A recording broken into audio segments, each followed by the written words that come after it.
To spin forward a couple of decades and you're getting married. Beautiful wedding, starts actually in this hotel and you go back to your house in Lake Zurich, not far from here. And then a series of revelations happen. You feel a bit weird on your wedding day, a bit tired. I have an old pain, which they still haven't found out what it is, in my chest. I think what it is, it's a cramp in the same one you get from the fingers, and the toes, and the muscle. And then you had a stroke. Then it was a stroke that came, because why? The stroke was why. I don't know why the stroke was. I think I had overdone something, some kind of way, but I went to hospital to find out what this cramping sensation was. And they put me on the table for MRI, we call it. And they said the blood pressure went up. And I said, oh, it's always up, because I always had high blood pressure. And I think that's what caused it, because afterwards I felt not good after the treatment of, trying to check. And they said, well, I don't see anything except the blood pressure went up. Yeah.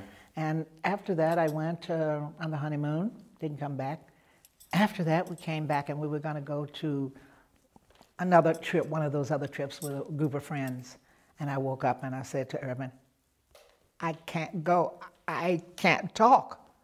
Wow. Urban called the doctor and he said, bring her in, give her an aspirin, and we'll see. How scared were you? Not scared at all. I just wondered why I couldn't talk. Oh, right. I just thought it would come back something, Okay. So he took me in. Immediately they took me in and say, it's a mild stroke from the back of the head. And then they took me down in the room and I didn't believe it. I said, stroke. Like that.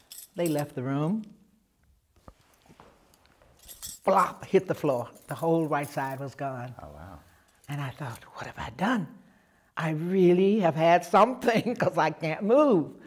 It took me really what seemed like an hour to get up, because then I learned how to get up when you're down and up, not holding on to something. So then when I got up, I sat in it, and I thought, well, until I learn what this is, this stroke that they say I have, obviously I do, and then they started the therapy of writing with the right hand.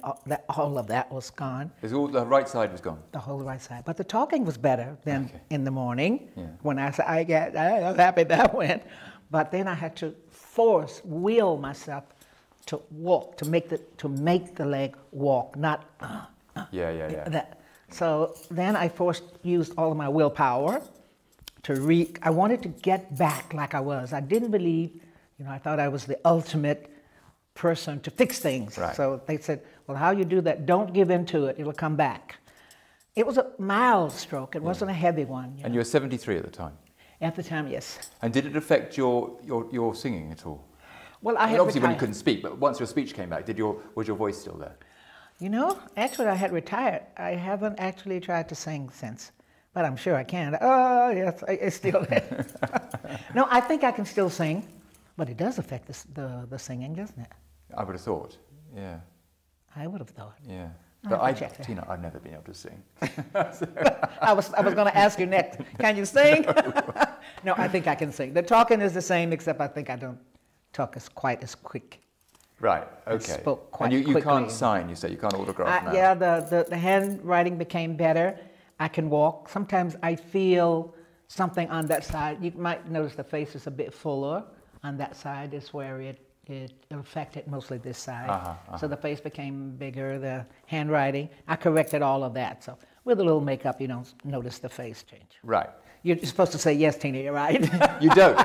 You look fantastic. What can I tell you, honestly? But that's the beginning of this story. That was the beginning of this story. So it starts with this high moment. You're in love with this man. You couldn't believe it's happened to you. You get married. You're in your early 70s, you've stopped showbiz, you've retired, you're about to enjoy yourself, you have a stroke, and then... So then they said, only one of your kidneys are functioning. So I said, well, so what happens? He said, if you don't maintain, if you don't do what we recommend, you will probably die. So I said, well, if it's time, I felt like I'm late 70s. My mother died at 84. My sister died at 74. I thought maybe this was my time.